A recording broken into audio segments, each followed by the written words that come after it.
Penyakit jantung koroner atau PJK adalah penyakit pembuluh darah koroner jantung oleh karena penyempitan, penyumbatan, ataupun kelainan pembuluh darah lainnya. Keadaan tersebut bisa disebabkan oleh spasme, arteriosklerosis, maupun kombinasi keduanya. Aliran yang terhambat dapat menyebabkan suplai oksigen dan nutrisi untuk miokardium menurun, sehingga timbul nyeri dan gangguan fungsi kerja jantung. Adapun tanda dan gejalanya adalah keluhan rasa tidak nyaman di dada atau nyeri dada yang berlangsung selama lebih dari 20 menit saat istirahat atau saat aktivitas yang disertai gejala keringat dingin atau gejala lainnya seperti lemah, rasa mual dan pusing, nyeri dada tertekan di daerah dada, rasa berat di dada, rasa mual atau nyeri di ulu hati, keringat dingin, dan rasa terbakar. Selanjutnya pemeriksaan penunjang. Yang pertama, elektrokardiogram atau EKG. Pada pemeriksaan EKG akan diketahui gambaran listrik yang ditimbulkan oleh jantung saat jantung berkontraksi. Yang kedua, foto röntgen dada. Foto röntgen dada dapat melihat dada tidaknya pembesaran, menilai ukuran jantung dan dapat melihat gambaran paru. Yang ketiga, ekokardiografi. Untuk mengambil gambar dari jantung memerlukan pemeriksaan scanner menggunakan pancaran suara. Yang keempat, angiografi. Pemeriksaan ini merupakan pemeriksaan yang rutin dan aman. Cara langsung memeriksa keadaan jantung yaitu dengan sinar X terhadap arteri yang dimaksudkan zat pewarna yang biasa direkam dengan sinar X. Yang kelima, teknologi CT scan. Seperti berkas elektrotemografi membantu dokter dalam memvisualisasikan arteri Anda. Pengobatan dan tindakan. Yang pertama, pengobatan farmakologi terbagi. Yang pertama, aspirin.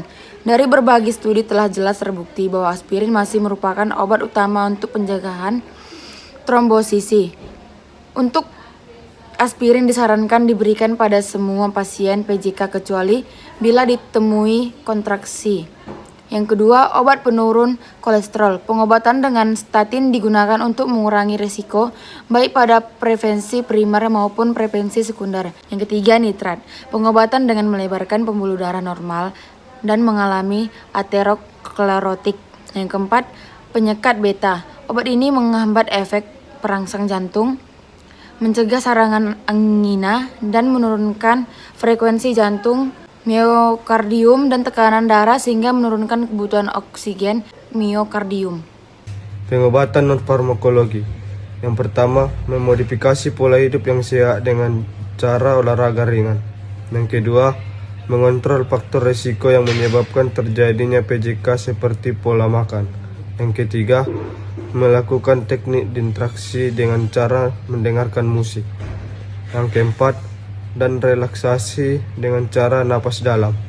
Yang kelima, membatasi aktivitas yang memperberat aktivitas jantung. Tindakan: angioplasti koroner atau pasang ring jantung yang umum dilakukan ketika seseorang mengalami serangan jantung dengan tujuan melancarkan peredaran darah dan mencegah penyempitan arteri terjadi lagi.